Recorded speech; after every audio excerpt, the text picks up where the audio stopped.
मुरली, मनोहर, गिरधर, गोपाल। वाह वाह वाह। दिन में अगर 10-5 बार उनको बुला लो तो बेटे भी आ जाएंगे और भगवान के नाम का जाप भी हो जाएगा। सच कहते हो हीरालाल। जब इंसान बूढ़ा हो जाए और उस वक्त उसके पास 4 जवान बेटे हों तो हर बेटा उसके लिए भगवान का वरदान ही होता है। यूं समझो कि मेरा बुढ़ापा सफल हो गया। ये लीजिए चाचा जी प्रसाद। प्रसाद लो। बेटा गोपाल जी, इस प्रसाद की तरह तुम्हारे भजन का सुर भी मीठा है। यहाँ तान लगाते हो और सारे गांव के पेड़ पौधे झूमने लग जाते हैं। अच्छा, सिर्फ पेड़ पौधे, इंसान नहीं? बेटे, आजकल के इंसान भजन में कम और डिस्को में ज्यादा झूमते हैं। डिस्को।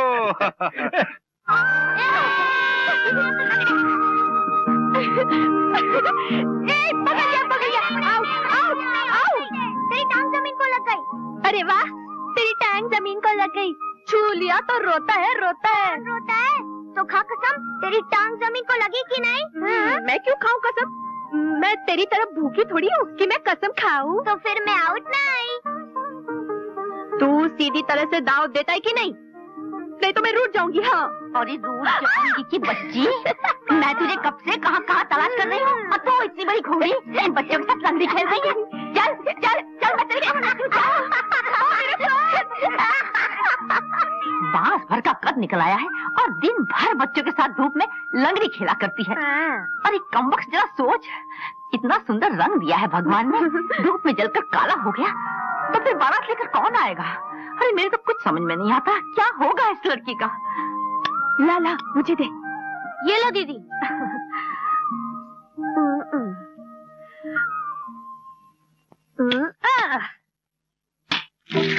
बाप रे, तू? अरे शैतान, इस महीने की ये तीसरी मटकी है जो आज कमबख्त तूने तोड़ी है। मैं तुझे नहीं छोड़ूंगी। ठहरो। बाप रे, ये ट्रैक्टर तो इसी तरफ आ रहा है। अरे भागो, पकड़ के मारेगी। अरे भागो रे, वो हाथ में टांगे तोड़ दूंगी। हमको बचाती कहाँ है? जल्दी से निकल जाओ।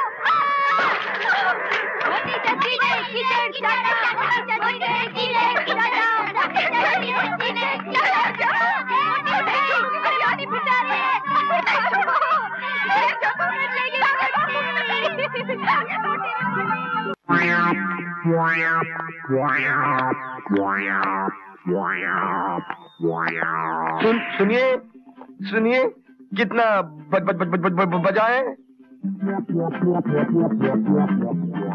क्या क्या क्या अजीब आदमी है? भाई साहब, मैं आपसे पूछा कि कितने बजाए और आप लोग चले जा रहे हैं। बताइए। अरे कमाल कर रहे हैं आप। मेरे को जरूरी काम से जाना है, मेरे को पता है। ठहरो, मैं बताता हूँ। 12:30 बजे तुम जाओ। सर कमाल है, अगर टाइम बता ही देते तो क्या हो जाता? झगड़ा हो जाता। समझ गए ना? नमस्ते। ये दोनों भी हकले हैं। दुकान अच्छी सजा रखी है। गर्मी तो है, पंखा कहाँ से लाऊं? पूछ। बीज कैसे किलो दिए? बीज कैसे किलो दिए? क्या क्या क्या क्या क्या? नीच चाहिए? नीच? मुझे नीच कहता? अबे कौन नीच? अरे नीच नहीं यार, तुम हुरे हुएरे हो क्या? तेरा काम कैसे चलता है? नाम नाम है मिट्टी राम कंकरलाल बीज वाला। ये बीज। अरे काम क्या कीमत है? 20 रुपया किलो। अरे कुछ बोले तो कुछ समझता है। तो हकलाता क्यों है? नमूना दिखा। किसका मुंह दिखा? मैं हाथ करता हूँ। मुंह नहीं, क्वालिटी। बाल्टी? तुम दोनों पागल हो क्या? अरे ये बीज की दुकान पे बाल्टी कहाँ से मिलेगी? कहाँ से मिलेगी? की तरह घस गई। बाल्टी नहीं,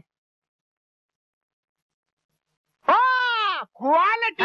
तो इतना जोर से बोलो ना कि समझ में आए। अरे अब मालूम पड़ा कि दोनों हकले हैं। मुंह में जाफरानी पान हो, जेब में पैसा हो, तो कौन माँ का जीना काम करेगा? और फिर सवाल ये भी है कि भाई हम काम क्यों करें? बाप मेहनत करता है, तो बेटे ऐश करते हैं। हाँ। और अगर सभी मेहनत करने लग जाएं, तो ऐश कौन करेगा ससुरा? राम राम मालिक। राम राम। चल दो लच्छू, बात तेरी बारी है, जल्दी कर। बांट बांट, जल्दी बांट। अरे मुर्री, तेरे पिताजी आगे।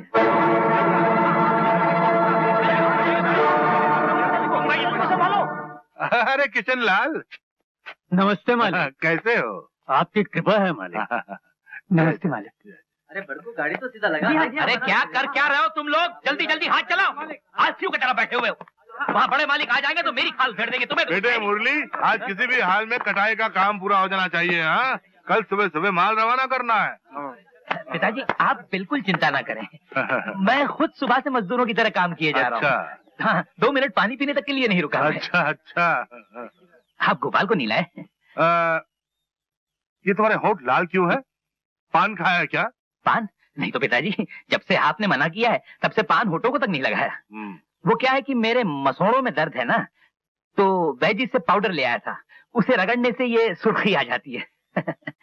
हाँ, तो मैं कह रहा था आप गोपाल को नहीं लाए। जाओ अपना काम करो, जाओ। जी।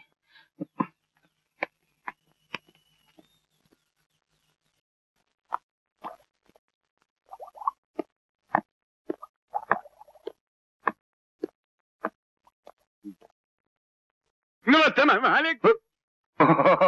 मुनीम जी, क्या बात है? चोपड़ा लाया हूँ, जरा पिछले महीने का हिसाब देख लीजिए। रखो, देख लेंगे। कुछ पूछना हो तो बाद में बुला लीजिएगा। बुला लेंगे, बुला लेंगे। अरे माँ, कहाँ जा रही हो? मोहल्ले के बच्चों के साथ लंगड़ी खेलने। हाँ? तो फिर लंगड़ी खेलने के लिए इस पोटली की क्या जरूरत है? चुप, तेरे बाबू का खाना लेकर जा रही हूँ। तू अब खाना लेके जाएगी? बाप रे, पिताजी तो भूख के मारे कांवरे बावरे हो रहे होंगे, और तू है कि चींटी की चाल चल के जा रही हो। मैं अकेली क्या क्या करूँ? तुझे तो लंगड़ी खेलने से फुर्सत मिले तब ना। ना ना ना ना ना ना, मैं अब बिल्कुल खाली हूँ माँ। मैं बिजली की तरह जाऊंगी और आंधी की तरह आऊंगी। ला मुझे दे। अरे सुन तो।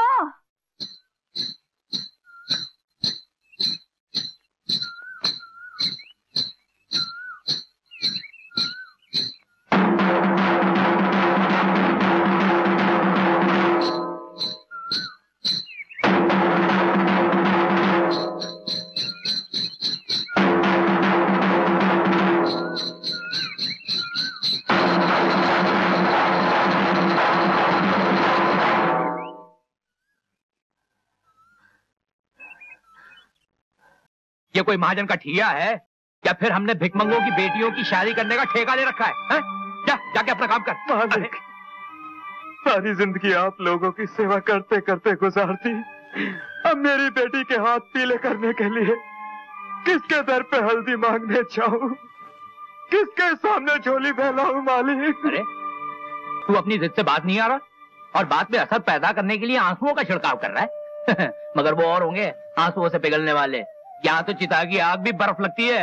क्या आखिरी बार कहता हूँ, जाके अपना काम कर या अपना हिसाब कर और अपना मुंह काला कर यहाँ से। चल चल। नहीं मालिक, मालिक, जैसी उसकी दौलत होती है मालिक, मुझसे ये दौलत मत छीनो, मुझ पर दया करो मालिक। अरे तू मेरी बात। अरे भाई साहब, क्यों छोटे लोगों के मुंह लगते हैं आप?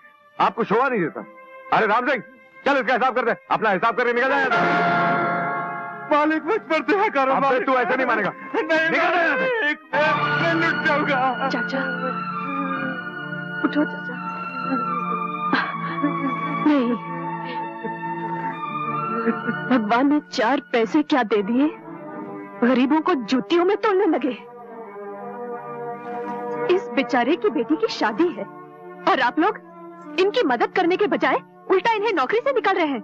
अरे रहम और दया नाम की कोई चीज है कि नहीं आप लोगों के दिल में? भाला, पागल हो गई है क्या? तू बीच में क्यों पड़ रही है? चल इधर। बापू आप चुप रहिए, यहाँ सब खड़े जुल्म होते देख रहे हैं। किसी के मुंह में जबान भी नहीं कि जुल्म का जवाब दे सके। भाला, जब मैं कह रहा हूँ तो बीच में मत बोल। क्यों चुप रहूं बापू? क्या शंकर चाचा हम लोगों के कुछ नहीं लगते? क्या आप सब लोग मजदूरों की बिरादरी नहीं है? भाला, भगवान के वास्ते तू। अरे भगवान का वास्ता मुझे क्यों दे रहे हो? भगवान का वास्ता दो इनको, जो बेसहारा लोगों को अन्याय की लाठी से हाँकते रहते हैं। क्या बात है बेटी?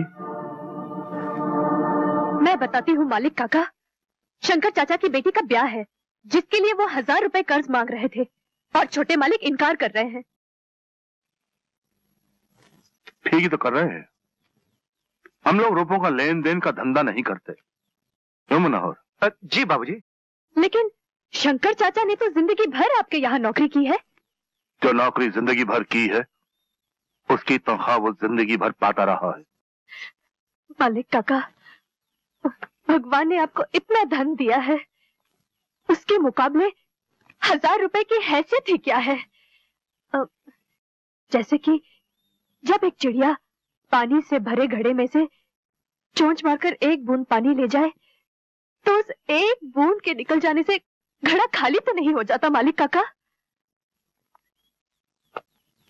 हमारे पास जो धन है वो दुनिया की बेटियों की शादी में लुटाने के लिए नहीं है। ओह, तो आपकी नजर में भी इंसान से पैसों की ज्यादा कीमत है। कोई बात नहीं मालिक काका, फिर आप एक मेहरबानी करेंगे।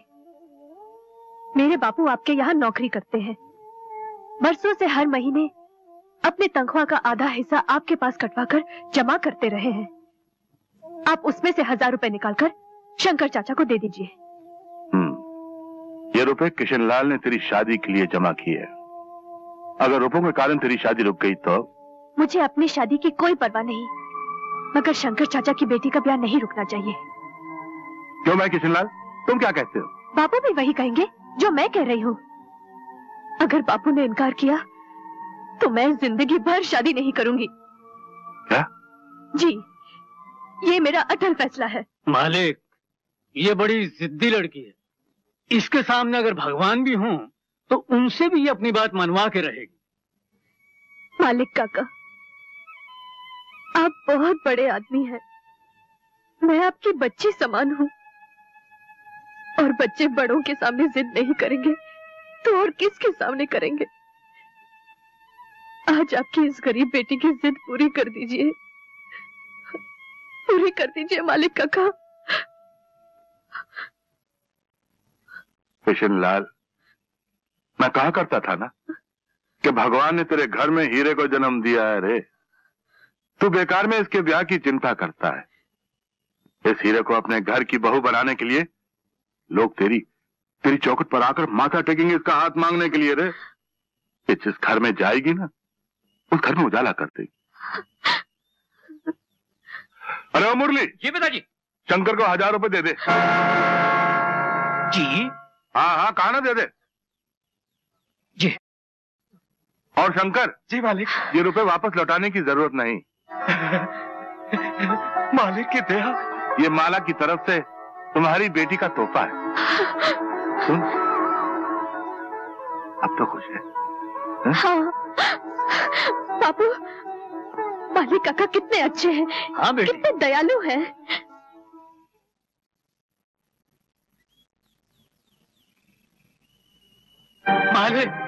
मालिक, ये क्या अनर्थ किया आपने? मुझ गरीब को 30 साल की वफादारी का ये सिला दिया। ये कागज के टुकड़े देकर मुझे अपनी सरपरस्ती से अलग कर दिया। अगर मुझसे भूले अनजाने में कोई कसूर हुआ हो तो मुझे माफ कर दीजिए। अरे किशनलाल, ये क्या कर रहे हो? उठो उठो उठो। नहीं मालिक, जब तक आप मुझे माफ नहीं करेंगे मैं नहीं। हाँ, पहले हमारी बात तो सुनो। आकर बैठो। भाई किशनलाल, तुम बहुत जल्दी घबरा जाते हो, ये हमने देखा है। अरे यहाँ फर्श पर नहीं, यहाँ कुर्सी। नहीं मालिक, मैं इस काबिल नहीं कि यहाँ। अरे तुम मेरे बराबरी में बैठो, ये हमारा हुक्म है। बैठो यहाँ पर। हाँ, कस्तूरी, कस्तूरी। जी मालिक। अरे जल्दी से किशनलाल जी के लिए कुछ नाश्ता और मिठाई लेकर आ। मिठाई? इनके लिए? हाँ, इनके लिए। वो मीठी वाली मिठाई लाओ ना। और तो क्या, खट्टी वाली? देखो भाई का, जल्दी लेकर आप। देखो किशनलाल, नौकरी से तुम निकाल दिए गए हो। अब ना हम तुम्हारे मालिक हैं, ना तुम हमारे नौकर। इसलिए बार बार हमें मालिक मालिक कहकर मत पुकारो। वही तो मैं आपसे पूछ रहा हूँ मालिक, ये किस जुर्म की मुझे सजा दी जा रही है? मुझे नौकरी से क्यों अलग किया जा रहा है? हमारे घर में एक सवाल उठाया गया था किशनलाल जी, कि अगर नौकर को रिश्तेदार बनाया तो उसे गले लगाना पड़ेगा। इससे ऊंचे खानदान की ऊंचाई में फर्क आ जाएगा। लिहाजा हमने आपको नौकरी से अलग कर दिया। अब कोई फर्क ही नहीं रहा, क्योंकि अब हम दोनों एक बराबरी के हो गए हैं। क्यों, कैसी रही? किशनलाल जी, सबसे पहले मैं आपके सामने अपनी झोली फैलाकर भीख मांगना चाहता हूँ। जी, मुझसे? हाँ किशनलाल जी, मुझे आपसे वही अनमोल हीरा चाहिए जिसके बारे में मैंने कहा था कि जिस घर में जाएगी उजाला कर देगी। मुझे अपने बेटे गोपाल के लिए आपकी बेटी माला चाहिए किशनलाल जी। जी आप क्या कह रहे हैं? हे भगवान, मैं कुछ सपना तो नहीं देख रहा? नहीं किशनलाल जी, मेरी तरफ से नहीं ठाकुर साहब, आज नहीं हजूर, आप लोगों की मेहरबानियों की वजह से ही तो मैं पन्ने खान बना हूँ। और फिर ये शादी किसी और की नहीं, छोटे मालिक की है। और हजूर ये बिटिया के लिए। इसकी क्या जरूरत है? आपकी बेटी जैसी है, इसके लिए आपका आशीर्वाद काफी है। नहीं मालिक, ये कोई तोहफा नहीं, गरीब का आशीर्वाद ही है। ना कहकर मेरा दिल मत तोड़िए, ले लीजिए हजूर, लीजिए। बनने में शुक्रिया। आओ गले मिल लो। अल्लाह तो आपकी उम्र दराज करे। हाँ,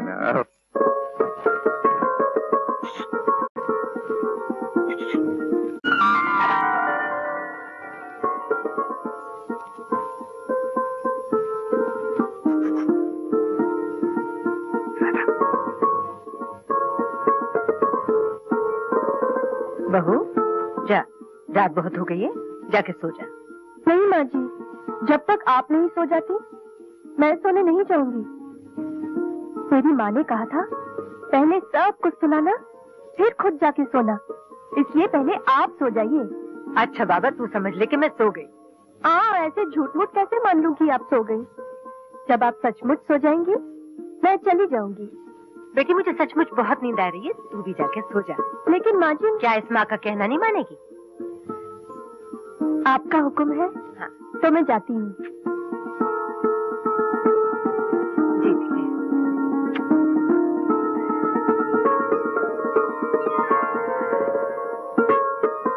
अरे छोड़। अच्छा भाभी, अरे सुन तो।